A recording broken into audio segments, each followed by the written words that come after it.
최근 그 뉴스를 보면 참 시끄러운 뉴스들이 많이 들리고 있습니다. 참 강대국들 사이에서 우리나라의 모습이 참 안타까워 보일 때가 있는데요. 중국의 몇 마디에 우리나라가 흔들리기도 하고 또 미국의 몇 마디에 우리나라가 흔들리는 이런 모습. 초등부 어떤 친구는 저에게 물어봤습니다. 전도사님, 미국이랑 중국이랑 싸우면 누가 이겨요? 네. 그래서 전도사님도 몰라 그랬더니 엄마가 그러는데 중국이 이긴대요.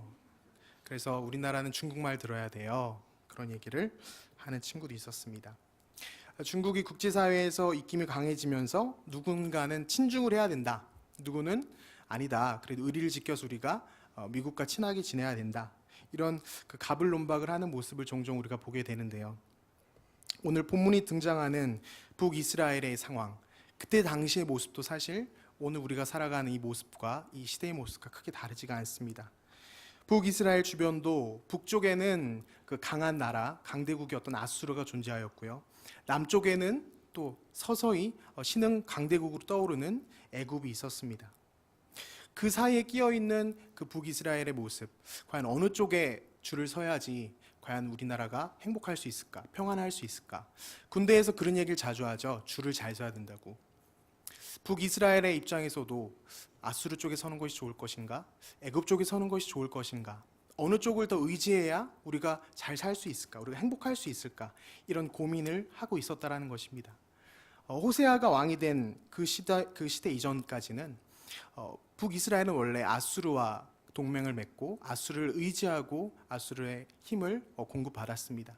하지만 호세아가 왕이 되고 나서 이스라엘의 마지막 왕이죠. 호세아가 정책을 바꾸는 것입니다. 이제는 친아수르가 아니라 애굽 쪽으로 친애굽 쪽으로 손을 내밀었습니다.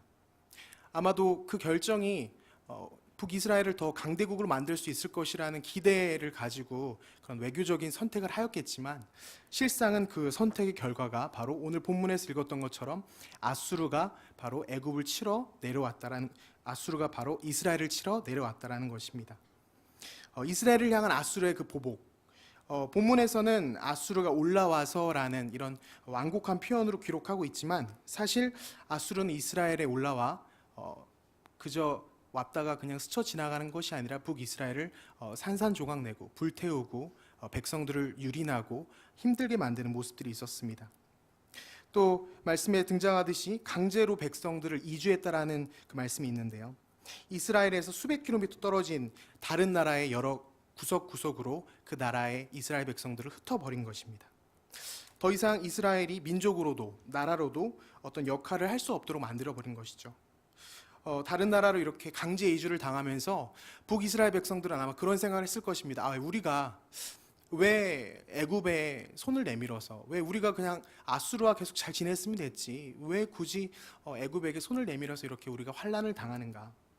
애굽의 힘을 의지하려고 했던 이 선택이 우리 나라를 이렇게 만들었구나 식으로 후회했을지도 모르겠습니다. 오늘 말씀, 북이스라엘이 멸망한 이 모습을 기록한 이 말씀은 열왕기하 17장 1절에서 23절까지 굉장히 긴 본문을 갖고 있습니다.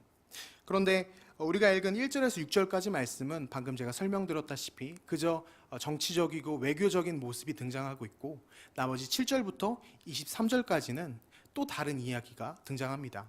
북이스라엘이 왜 멸망하였는지, 왜 저들이 저렇게 아수르의 구석구석에 나라에 흩어지고 백성들이 그렇게 강제 이주를 당해야만 했는지, 그 이유가 7절에서 23절까지 다른 말씀으로 기록되어 있습니다.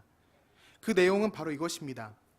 그 안에는 이스라엘이 외교적, 정치적 이런 식으로 실수했다는 말이 기록되어 있는 것이 아니라 북이스라엘이 어떻게 하나님 앞에서 살아갔는지에 대한 내용이 7절부터 23절까지 기록이 되어 있습니다. 이스라엘 백성들은 하나님께서 하지 말라고 했던 우상 숭배를 하며 산당을 만들고 그 산당에서 예배를 드렸습니다. 하나님께서 하지 말라고 하셨던 이방인의 풍습을 따르고 그것을 지켜나갔습니다. 하나님께서 누누이 선지자들을 통하여 너희들이 그렇게 하면 안 된다라고 말씀해 주셨지만 그 말씀도 무시하고 북이스라엘은 죄를 범했습니다. 다시 말해서 그저 외교적, 정치적 어떤 판단으로 인해서 북이스라엘이 멸망하는 것이 아니라 북이스라엘이 지금까지 하나님 앞에서 행했던 그 모든 태도의 결과로서 이스라엘이 멸망했다라는 것이죠. 이것을 우리는 죄라고 얘기합니다. 하나님 앞에서 지은 죄. 근데 이 죄라는 것이 율법을 지키지 않는, 하나님께서 하라고 한 것들을 하지 않거나 하지 말라고 한 것을 하는 것을 죄라고 말할 수 있을 것입니다. 북이스라엘이 멸망한 이 모습을 보면서 우리가 기억해야 되는 것은 우리가 하나님 앞에서 살아가는 그 태도, 우리의 태도와 우리 모습이 하나님 보시기에 죄라고 보실지, 하나님 보시기에 죄가 아니고 잘 살고 있구나, 하나님 앞에서 바른 태도로 살고 있구나라고 하실지 우리는 점검하고 돌이켜 봐야 된다는 것입니다. 하나님께서 우리의 모습을 보시고 고개를 좌우로 흔들면서 그래, 너네가 살아가는 태도가 그럼 그렇지, 북이스라엘이 멸망한 그 모습과 하등 다를 것 없구나, 이런 식으로 우리를 바라보시는 것이 아니라 우리의 태도가 하나님 앞에서 합당한 태도로 살아가는 그런 우리의 모습이 되길 소망합니다. 그렇다면 우리가 하나님 앞에서 어떻게 살아가야, 어떤 바른 태도를 갖고 살아가야 하나님께서 우리를 인정해 주실까요? 새벽 예배에 빠지지 않고 나오는 것, 하나님 앞에서 아멘을 크게 외치고 교회에 열심을 내고 열심히 섬기고 그러는 것이 하나님 보시기에 바른 태도의 모습일까요? 우리가 성경을 읽으면서 아시겠지만 북이스라엘 역사를 기록한 이 열왕기 말씀을 읽다 보면은 북이스라엘의 역사 속에서 빠지지 않고 등장하는 인물이 있습니다. 반복적으로 언급되는 말씀이 있다는 거죠. 열왕기상 16장 26절 말씀 같이 한번 읽어보겠습니다. 느밧의 아들 여로보암의 모든 길로 행하며 그가 이스라엘에게 죄를 범하게 한 그 죄 중에 행하여 그들의 헛된 것들로 이스라엘의 하나님 여호와를 노하게 하셨더라. 다음 말씀이요, 22장 52절 말씀입니다. 읽겠습니다. 그가 여호와 앞에서 악을 행하여 그의 아버지의 길과 그의 어머니의 길과 이스라엘에게 범죄하게 한 느밧의 아들 여로보암의 길로 행하며. 그리고 오늘 북이스라엘의 패망을 기록한 말씀 22절 말씀도 읽겠습니다. 이스라엘 자손이 여로보암이 행한 모든 죄를 따라 행하여 거기서 떠나지 아니하므로. 바로 이 느밧의 아들 여로보암이라는 인물입니다. 오늘 저는 이 여로보암의 태도를 함께 살펴보면서 우리가 하나님 앞에서 어떤 태도를 가지고 살아가야 하는지 함께 나누길 원합니다. 북이스라엘 역사 속에서 하나님께서 죄라고 말씀하시는 대목마다, 구석구석마다 빠지지 않고 등장하는 바로 여로보암 왕, 이스라엘의 1대 왕이자 하나님의 은혜를 입었던 사람입니다. 하나님께서 여로보암을 왕으로 세우실 때 참으로 참 많은 은혜를 주셨는데요, 그는 자신의 힘으로 왕이 된 것이 아니라 그저 하나님께서 그를 부르시고 그에게 왕 자리를 주시고 그리고 그 권위도 주시고 그리고 그를 지켜주시기도 하셨습니다. 다시 말해서 특별한 은혜를 입고 북이스라엘의 왕이 됐던 사람입니다. 그런데 오늘 방금 저와 함께 읽은 말씀 속에서 보시다시피 이 여로보암 왕이 그렇게 하나님의 특별한 은혜를 입었는데도 불구하고 자신의 죄 그림자가 북이스라엘의 처음 시작부터 끝까지 이어지고 있다는 것입니다. 하나님께서는 그에게 많은 것을 요구하지 않으셨습니다. 특별한 은혜를 부어주셔서 왕의 자리에 세우시면서 네가 하나님의 말씀, 율례를 지키고 하나님의 규례를 맞게 행동하면 내가 너의 왕자를 지켜주겠다라고 말씀하셨습니다. 그리고 하나님께서는 솔로몬의 아들 르호보암이 여로보암을 치러 올라오는 그 순간도 하나님께서는 막아주시면서 이 여로보암을 지켜주셨습니다. 자신의 힘으로 왕이 된 것이 아니라 하나님의 온전한 은혜로, 하나님의 온전한 주권 안에서 왕이 된 이 여로보암. 근데 이 여로보암이 이렇게 특별한 은혜를 누렸음에도 불구하고 어떻게 이렇게 악한 인물의 모델로 계속해서 등장하는 것일까요? 왕상 12장 26절 28절 말씀 같이 한번 읽어보겠습니다. 그 마음에 스스로 이르기를 만일 이 백성이 예루살렘에 있는 여호와의 성전에 제사를 드리고자 하여 올라가면 이 백성의 마음이 유다 왕 된 그들의 주 르호보암에게 돌아가서 나를 죽이고 유다 왕 르호보암 돌아가리로다 하고 이에 계획하고 두 금송아지를 만들고 무리에게 말하기를 너희가 다시는 예루살렘에 올라갈 것이 없도다. 이스라엘아, 이는 너희를 애굽 땅에서 인도하여 올린 너희의 신들이라 하고. 우리가 잘 알다시피 이 여로보암 왕은 특별한 은혜와 하나님의 사랑과 총애를 받았음에도 불구하고 하나님께서 하지 말라고 하신 행위들을 저질렀습니다. 하나님께서 하지 말라고 하신 우상 숭배의 가장 그 끝에 서 있는 바로 그 금송아지를 만들어서 이스라엘 백성들을 우상에 빠지게 했고, 그리고 말씀에 더 이어서 나온 말씀이지만 산당을 짓고 그리고 제사법과 절기를 바꿔서 이스라엘 백성들, 북이스라엘 백성들이 남유다로 내려가지 못하도록 쉽게 말해 자기 멋대로 하나님 앞에서 악을 행했다라는 것입니다. 특별한 은혜를 받았지만, 특별한 하나님의 사랑을 받았지만 이렇게 악을 행하고 하나님이 없이 저렇게 자신 멋대로 행동한 이 여로보암의 모습.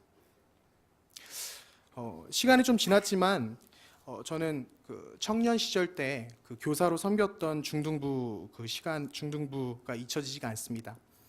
그때 당시에 제가 만났던 참 특별한 학생이 있었는데요. 부장님께서는 제가 젊다는 이유로 그리고 남자라는 이유만으로 부서에서 가장 말 안 듣고 가장 사춘기가 격동의 사춘기를 달리고 있는 친구들이 모인 반에 저를 교사로 앉히셨습니다. 처음에는 모태신앙만 있는 반이니까 괜찮다고 하셨는데 가보니까 모태신앙인 건 맞지만 전혀 모태신앙 같지 않은 친구들이 앉아 있었습니다.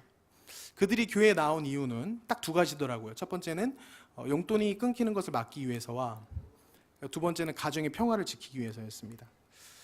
특별히 반 아이들 가운데 제가 기억에 남는 한 학생이 있는데 이 친구는 사춘기가 너무 심하게 와서인지 저에게 굉장히 충격적인 행동들을 많이 하였습니다. 제가 인사를 해도 눈빛으로 그냥 인사하고 넘어가고 제가 뭐 집에 가냐고 물어봐도 인사도 안 하고 그냥 자기 마음대로 행동하는, 집에 가버리는, 말도 안 하고 제가 한 학기 동안 그 친구랑 그 학생과 말을 섞어본 적이 없었습니다. 제가 그런 친구, 그 학생을 보면서 제 마음속에 드는 그 상처와 동시에 이 학생이 집에서는 얼마나 더 할까 그런 생각을 하면서 그런 부모님들의 마음을 조금이나마 헤아릴 수가 있었습니다. 그렇게 상처받으면서 한 학기를 버티다가 수련회장에서 그 학생이 처음으로 저에게 이제 말을 터놓고 이야기를 하였는데요. 그 학생이 저에게 이런 얘기를 하였습니다. 처음 선생님을 봤을 때에는 그냥 아파트 엘리베이터에서 만나는 동네 아저씨로 생각했어요 라는 것이었습니다. 일주일에 한 번 짧은 시간 만나고 그저 스쳐가는 영락 없는 그런 동네 아저씨로 저를 봤다라는 것이죠. 그 이야기를 듣고 나니까 한 학기 동안 그 학생이 저에게 보였던 태도들, 눈빛, 말투, 자세, 거침없는 행동들이 이해가 되기 시작했습니다. 그러면서 이어서 하는 말이 지금은 선생님이시니까 이렇게 이야기합니다 라는 거였습니다. 한 학기 동안 동네 아저씨로 지내다가 드디어 선생님이 되는 참 감격스러운 순간이었죠. 근데 차라리 그런 말을 하지 않았으면 좋았을 뻔했는데 더 마음에 참 상처가 되고 속상했습니다. 제가 한 학기 동안 그 아이와 지내면서 그 아이의 관계 속에서 박찬호라는 사람은 선생님이 아니라 동네 아저씨였습니다. 그러다 보니 동네 아저씨로 저의 관계를 정의하고 보니 저에게 대하는 태도도 동네 아저씨 대하듯이 했다라는 것이죠. 누가 동네 아저씨에게 자기 속 얘기를 하고 동네 아저씨가 늦게 찾아와서 만나자고 하면 누가 만나며 밥 먹었냐고, 학교 잘 갔다 왔냐고, 학교에서 무슨 일 있었냐고 동네 아저씨가 물어볼 때 누가 거기에 응대하고 대답하겠습니까? 오히려 오해를 하겠지요. 하지만 이 친구는 저를 동네 아저씨라는 관계에서 선생님이라는 관계로 바꾸자, 그 정의를 바꾸자 저를 대하는 태도가 달라진 것입니다.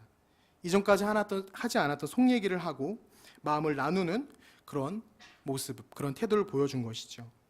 다시 말해서 참 이 친구를 만나고 제가 느꼈던 것은 상대방과의 관계를 어떻게 정의하느냐에 따라서 태도가 결정되고 달라진다는 것입니다. 동네 아저씨로 정의를 내렸을 때는 동네 아저씨 대하듯이, 선생님으로 정의를 내렸을 때는 선생님 대하듯이 그 태도가 나온다는 것이죠. 제가 이 말씀을 드린 이유는 바로 여로보암, 이 여로보암이 하나님 앞에서 과연 어떤 관계로 하나님을 생각하고 하나님 앞에 살아갔느냐 이것입니다. 동일한 이해 가운데 여로보암이 하나님과의 관계를 생각해 보면 이렇게 생각할 수 있을 것입니다. 여로보암은 백성들이 남유다로 내려갔다 오면서 자신의 생명을 해할까 봐 염려하였습니다.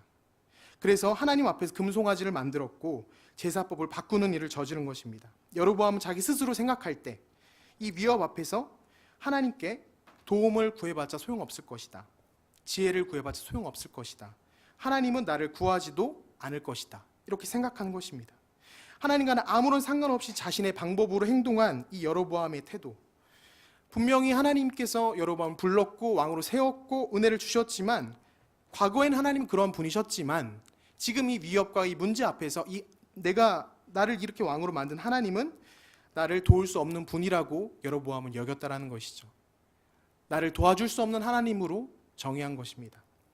그런 정의를 내리고 나서 보니 하나님 앞에 행하는 태도들, 금송아지를 만드는 것이고, 그리고 산당을 지으는 것이고, 제사의 법을 바꾸는 것이고, 절기를 바꿔서 하나님과는 상관없이 그저 자신의 위기와 이 어려움을 헤쳐나가려고 했다라는 것입니다. 여로보암이 생각하는 하나님은 분명 여로보암을 사랑하고 은혜를 주시고 인정하셨습니다. 하지만 여로보암은 하나님을 그렇게 보지 않았던 거죠.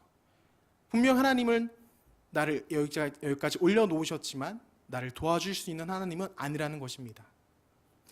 하나님께서는 이스라엘에게 끊임없이 말씀해 주셨습니다. 신명기 5장 33절인데요. 제가 읽겠습니다. 너희 하나님 여호와께서 너희에게 명령하신 모든 도를 행하라. 그리하면 너희가 살 것이요 복이 너희에게 있을 것이며 너희가 차지한 땅에서 너희의 날이 길리라. 하나님께서는 이스라엘 백성, 여로보암 이전에서부터 끊임없이 말씀하신 것은 이것이었죠. 하나님께서는 이스라엘 백성을 살리는 분이라는 것입니다. 신명기 말씀 읽다 보면은 계속해서 느끼는 것은 하나님이 이스라엘 백성을 사랑해서 어찌할 줄 몰라 하신다는 것을 느끼게 되는 것입니다. 신명기 말씀에서는 이런 말씀들이 반복됩니다. 내가 번성하리라, 내 날이 장구하리라, 내가 복받기를 원한다, 내가 너를 살리리라. 하나님께서 이스라엘 백성들에게 말씀하신 것은 나는 너를 살리는 하나님이다. 네가 나의 율례와 규례를 지키고 네가 나를 여호와 하나님으로 믿고 인정하면 나는 너를 살리겠다라고 말씀하십니다. 항상 이스라엘 곁에서 함께 도우시고 살리시는 하나님, 바로 그 모습이 등장하는 것이죠. 내가 너를 애굽에서 살렸고 광야에서 발이 부르트지 않게 했으며 가나안 땅에서도 너를 살리는 하나님이다. 하나님께서는 바로 과거에도 우리를 살리셨고 현재도 우리를 살리시며 앞으로 우리의 미래도 살리시는 하나님이라는 것입니다. 이스라엘의 하나님 그러한 하나님이었고 우리가 믿고 순종하고 따라간 하나님도 바로 그러한 하나님입니다. 그런데 그러한 하나님 앞에서 여로보암이 보인 태도는 하나님께서는 과거의 나를 살리셨고 과거의 나를 높이셨지만 지금 이 순간 나의 현실과 나의 문제 앞에서 하나님은 나를 살리시는 분은 아니라는 것이죠. 하나님은 바로 눈앞에서 이스라엘 백성에게 끊임없이 이 말씀을 하셨지만 이스라엘 백성은 그들이 역사 속에 살아간 모습들을 살펴볼 때 여로보암이 갔던 그 길, 여로보암이 정의 내렸던 그 하나님의 정의를 따라갔습니다. 이스라엘이 하나님과의 관계에서 살리시는 하나님으로 하나님을 여긴 것이 아니라 하나님 나의 하나님 되십니다. 그런데 그 하나님이 나를 도우시고 살리시는 분은 아니라는 바로 앞뒤가 맞지 않는 이상한 믿음을 갖고 이스라엘 백성들은 살아가게 됩니다. 여로보암이 그러했듯이 다른 방법으로 내가 살 길을 찾는 것이죠. 금송아지를 만들고 절기를 바꾸고 법을 바꾸듯이 나이가 살 길을 다른 방법들을 찾아가는 것입니다. 이스라엘은 풍요를 약속해주는 우상이 있으면 그 풍요를 붙잡기 위해서 하나님이 아닌 나의 살 길을 풍요를 찾기 위해서 우상을 찾아갑니다. 산당에서 우상을 숭배하는 것이죠. 가나안의 풍습을 따라서 살아가는 것이 유익이 된다라면 하나님이 아닌 나의 살 길을 찾아서 그 풍습을 따라가고 가나안의 행동들을 동일하게 한다는 것입니다. 거리낄 필요 없이 그것들을 취하는 것이죠. 그러다 보니 하나님께서 선지자를 통하여 들려주시는 말씀, 너희가 이러면 안 된다, 너희가 하나님 앞에서 이렇게 살면 안 된다라고 아무리 말씀을 하여도 이스라엘 백성들은 그것들을 들어도 정작 하나님이 이스라엘 백성들의 정의에 내려진 하나님은 구원하신 하나님이시지만 나를 살리는 하나님이 아니시기 때문에 그 말씀을 듣지 않는 것입니다. 불순종하는 것입니다. 순종할 이유가 없는 것이죠. 다시 말해 북이스라엘이 하나님 앞에서 범죄한 일들의 중심에 있는 것은 바로 무엇이 나를 살게 할 것인가라는 이 질문에 하나님이 나를 살게 하신다가 아니라 하나님이 아닌 다른 것이 나를 살게 한다라는 대답을 하고 있는 것입니다. 여로보암도 이 질문에 무너졌습니다. 여로보암, 무엇이 너를 살게 하는가? 너의 위협과 너의 문제 앞에서 무엇이 너를 살게 하는가? 그 질문에서 여로보암은 하나님이라고 대답하지 않았습니다. 금송아지가 나를 살게 하고 제사법을 바꾸고 절기를 바꿔서 북이스라엘 백성들이 남유다로 내려가지 않은 것이 나를 살게 한다고 선택하였고 이스라엘 백성들이 살아갔던 모습도 무엇이 너를 살게 하는가라는 그 질문에서 하나님이 너를 살게 한다, 나를 살게 하신다가 아니라 하나님이 아닌 이 북이스라엘 땅에 흩어져 있는 수많은 우상들과 수많은 이스라엘이 아닌 그 이방 민족들이 행했던 그 법규들이 날 살게 한다. 그들이 살아가는 행동 양식이 날 살게 한다. 바로 이 질문에서 다 넘어진 것입니다. 그리고 이 질문, 무엇이 나를 살게 하는가라는 이 질문은 사실 여로보암과 이스라엘 전체뿐만 아니라 시대를 떠나서 구원받은 모든 하나님의 자녀들이 대답해야 하는 문제입니다. 특히나 우리가 지금 살아가는 이 시대에는 모든 기준과 판단이 물질에 맞춰져 있습니다. 이런 상황에서 우리를 살게 하는 것이 무엇인지의 대답, 너를 살게 하는 것이 무엇인가, 나를 살게 하는 것이 무엇인가라는 이 질문에 우리는 분명하고 명확하게 대답할 수 있어야 된다는 것이죠. 우리는 뭐라고 대답할 수 있을까요?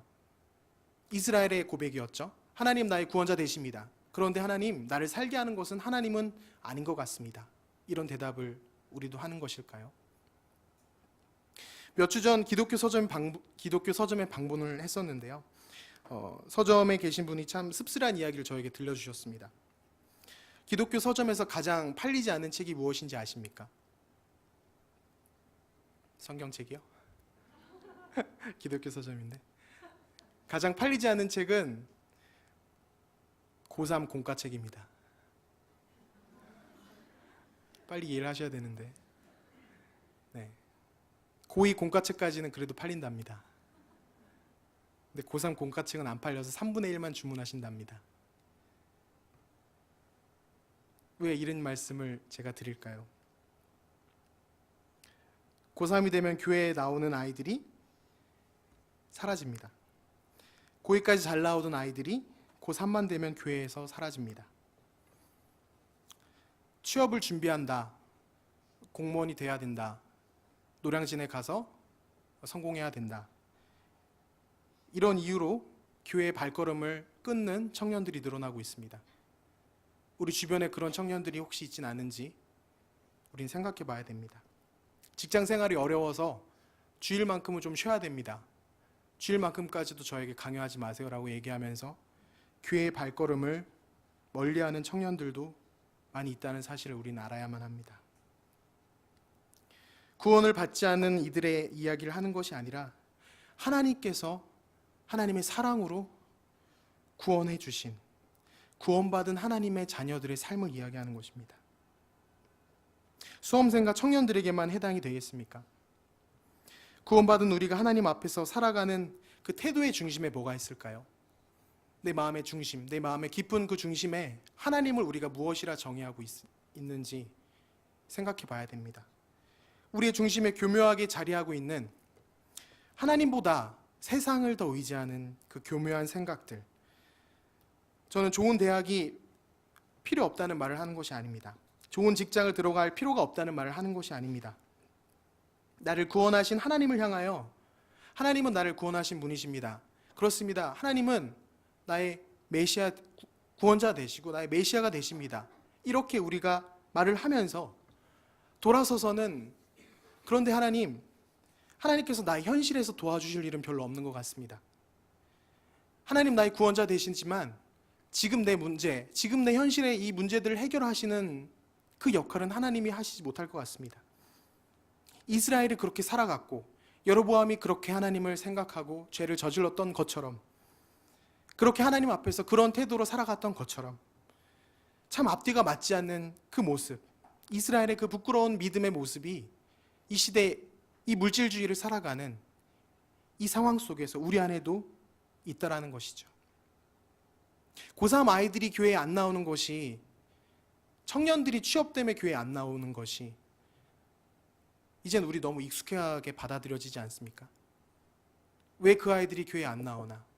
어떻게 하면 그 아이들이 교회에 나올 수 있게 해야 되나? 그 고민을 우리는 어느 순간부터는 하지 않습니다. 그래 뭐 그러려니 하나 보다. 그래 그럴 수도 있지. 근데 그러면 안 되긴 하는데 어떡하지? 우리 안에 어느 순간인가 교묘하게 하나님보다 더 이 땅에서 의지하고 더 이 땅에서 간절히 붙잡는 것이 세상의 그 어떠한 것들, 그게 좋은 대학일 수도 있겠고요. 그게 좋은 직장일 수도 있겠고요. 그게 물질일 수도 있겠고요. 그게 어떤 관계일 수도 있겠고요.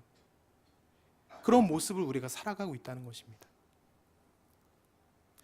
그리고 이러한 믿음, 이 어리석은 믿음의 모습은 북이스라엘이 애굽에게 손을 내밀고 애굽을 의지하고 그리고 아수르에게 멸망당했던 그 모습, 그 모습과 동일한 어리석은 모습입니다.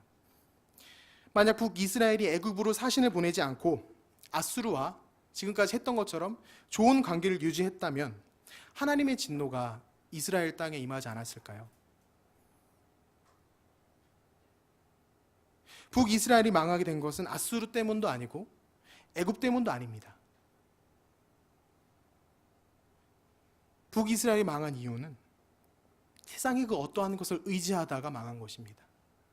하나님을 의지하는 것이 아니라 세상의 그 어떠한 좋아 보이는 것들, 나를 살게 할 수 있을 것 같은 것을 의지하다 망한 것입니다. 생명의 호흡을 허락하시고 모든 것의 주인이 되시는 하나님을 하나님으로 믿지 않았기 때문에, 하나님을 하나님으로 내가 붙잡지 않았기 때문에, 하나님을 저버렸기 때문에 북이스라엘이 망한 것입니다. 우리는 돌이켜서 생각해 봐야 됩니다. 내가 정말 하나님을 구원자로 믿는다면, 정말 그 내가 믿는 하나님이 온 이 만물을 창조하신 하나님이고 이 모든 것을 운행하시고 주장하시고 역사하시는 그 하나님이라면, 그 하나님이 오늘 이 순간 내가 살아가고 있는 현장 그 자리에서도 일하실 수 있는 하나님이라는 그 믿음, 그 하나님이 나를 살리신다는 그 믿음이 우리 안에 있어야 됩니다. 어느 순간인가 하나님은 구원자이십니다. 그런데 하나님은 나를 살리시는 하나님같이 느껴지진 않습니다. 이렇게 표현하기가 그렇죠. 하지만 솔직한 우리의 내면의 내면의 그 심층부에 속해 있는 그 소리가 이런 것이 아니겠습니까? 살아계신 하나님을 우리가 믿는다고 하면서, 살아계신 하나님이 나를 구원했다라고 믿음으로 고백하면서 우리가 살아가는 자리에서는 하나님이 계시지가 않습니다.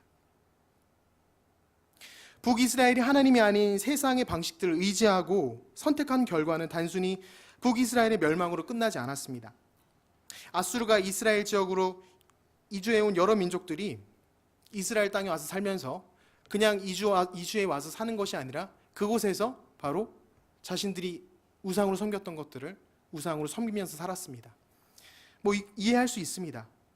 다른 여러 민족들이 이스라엘 땅에 강제로 이주당해 왔으니까 그럴 수 있습니다. 그런데 다른 우상들을 숭배하는과 동시에 하나님과 함께 우상을 같이 숭배했다는 것이죠. 17장 33절 말씀입니다. 같이 읽겠습니다. 이와 같이 그들이 여호와도 경외하고 또한 어디서부터 옮겨왔든지 그 민족의 풍속대로 자기의 신들도 섬겼더라. 북이스라엘이 멸망당한 이후에 발생한 결과물입니다. 다른 이방 민족들이 여호와를 경외했다 합니다. 이것도 참 이상한 말씀이죠. 다른 민족들이 여호와를 경외하다? 그들이 과연 여호와를 경외한다는 게 무슨 뜻인지 알까? 근데 여호와를 경외한다라고 써 있습니다. 아마 우리가 생각하는 그 경외와는 다른 뜻이겠죠. 또한 어디서부터 옮겨왔든지 그 민족의 풍속대로 자기의 신들도 섬겼더라. 저 말씀이 우리에게 충격적으로 다가와야 하는 이유는 북이스라엘 멸망 이후에 우리를 구원하셨던 그 하나님, 우리를 살리시는 그 하나님의 그 자리가, 그 하나님의 그 높으신 위엄의 그 자리가 어디까지 떨어졌느냐면 바로 이방에 어디서부터 왔는지 이방의 신들 그 자리까지 하나님의 위치가 떨어졌다라는 것입니다. 누구 때문에요? 북이스라엘이 하나님을 제대로 섬기지 않아서. 정말 하나님이 나를 살리시는 분으로 북이스라엘이 하나님을 믿지 않았기 때문에. 그 결과가 바로 하나님의 이름이 저렇게 불리게 되는 것입니다. 지금 이 시대에 우리가 살아가면서 우리의 모습 속에 여로보암의 모습, 북이스라엘의 모습이 남아있다면 우리 때문에 하나님의 이름이 망령되이 불리는, 우리 때문에 하나님의 영광을 가리는, 우리 때문에 하나님이 낮아지는 그러한 일이 될 수 있다는 것입니다. 우리가 붙잡아야 될 것은 그런 것이 아니죠. 세상의 그 어떠한, 내가 세상에서 의지할 그것을 붙잡아야 될 것이 아닙니다. 아모스 5장 4절에 이런 말씀이 있습니다. 여호와께서 이스라엘 족속에게 이와 같이 말씀하시기를 너희는 나를 찾으라 그리하면 살리라. 이스라엘 족속에게 이와 같이 말씀하시기를 너희는 나를 찾으라 그리하면 살리라. 네. 하나님께서는 다시 한번 무너져가고 있는 하나님을 거역하고 무너져가고 있는 북이스라엘 백성들 향해서 외치십니다. 선지자를 통해서 계속 끊임없이 외치시죠. 너희가 찾을 것은, 너희가 붙잡을 것은, 너희가 지금 의지할 대상은 세상의 그 어떠한, 너희가 생각하는 너희를 살게 할 것처럼 보이는 그 어떠한 것이 아니라 너희는 나를 찾으라. 너희는 여호와를 찾으라. 그리하면 살리라. 내가 너희를 과거에서부터 살렸고 현재도 너희를 살게 하고 있으며 너희들의 미래도 내가 책임져서 살릴 것인데 너희는 왜 나를 찾지 않느냐? 너는 왜 다른 곳을 보고 있느냐라는 것입니다. 아모스 선지자의 말씀을 통해서 북이스라엘에게 이 말씀이 들렸지만 그들은 귀를 닫고 그들은 여전히 세상의 그 어떠한 있어 보이고 자랑스러워 보이고 나를 든든하게 해줄 것 같은 그 어떠한 것을 따라갔습니다.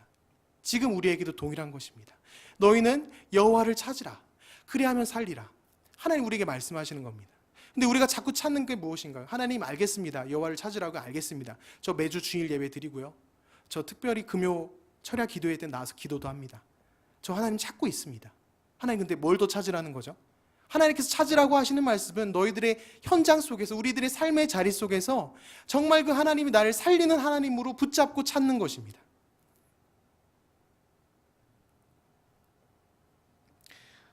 제가 이전 교회에서 제가 존경하던 목사님께서 해주셨던 이야기인데요. 자녀가 셋이 있는 분이십니다. 근데 이런 얘기를 해주시더라고요. 박전도사, 아빠가 되면 말이야 가장 슬픈 이야기를 들을 때가 있어. 그때가 언젠지 알아? 라고 물어보시더라고요. 그래서 제가 대답했죠. 목사님, 저는 아빠가 아닙니다. 알려주십시오. 지혜를 주십시오. 근데 목사님 이런 얘기를 하시더라고요. 아버지로서 슬픈 이야기를, 정말 감당할 수 없는 슬픈 이야기를 들을 때가 있더랍니다. 먼저 아닌 경우부터 얘기할게요. 첫 번째, 이런 이야기를 들을 때는 별로 안 슬프답니다. 자녀가 큰 교통사고를 당한 소식을 들을 때, 그때는 그렇게까지 슬프지 않답니다. 내가 가서 사고 처리해주고 도와주고 챙겨주면 되니까. 두 번째, 자녀가 아빠 카드로 게임 머니 결제하고, 목사님 아들이 게임 되게 좋아하거든요. 결제해서 30만 원, 50만 원 날라올 때 화가 나고 뚜껑이 열리지만 그렇게까지 슬프고 괴롭진 않답니다. 어쨌든 혼내고 카드 뺏고 하면 되니까. 그리고 자녀가 이제 목사님한테 이런 얘기를 한답니다. 내가 집 나가서 내가 하고 싶은 거 하고 살 거야. 이런 얘기하면은 목사님이 우근하신대요. 우근하시지만 그렇게 막 슬프고 절망스럽진 않답니다. 그냥 그래 한번 해봐 이러고서는 금방 들어오겠지 하고 이렇게 그냥 넘어가면 되니까요. 근데 이 경우에는 감당하지 못하는 슬픔이 밀려온다고 합니다. 자녀가 목사님에게 아빠 필요 없어 이 얘기하면은 감당이 안 된답니다. 사고 친 것도 괜찮고요. 카드 긁은 것도 괜찮고 집 좀 나간다고 하는 것도 괜찮은데 아빠 필요 없으라고 얘기하는 것은 감당이 안 되겠답니다. 그게 아빠가 되면 알게 되는 마음이랍니다. 내가 그렇게 사랑하고 내가 그렇게 옆에서 챙겨주고 싶고 안아주고 싶고 그리고 모든 걸 다 해주고 싶은데 필요 없다라고 딱 말해버리면 머리가 정지가 된다고 하시더라고요. 그러면서 저에게 해주신 말씀이 이거였습니다. 하나님의 사랑이 그렇다는 겁니다. 우리 하나님이, 우리 아버지가 우리를 너무너무 사랑해서 뭐든 다 해주고 뭐든 보살펴주고 번성하게 해주고 복을 주고 너를 붙잡아주고 너를 살리겠다고 하시는 그 아버지 하나님 앞에서 우리가 하나님 필요 없습니다. 하나님 괜찮습니다. 하나님 필요 없어요. 라고 얘기하는 거. 우리가 하나님 앞에서 살아가는 모습이 그거라는 겁니다. 하나님을 필요 없다라고 얘기하는 거. 나의 현실 속에서 하나님이 일하실 걸 기대하지 않는다는 것은 하나님 필요 없어요 라고 얘기하는 겁니다.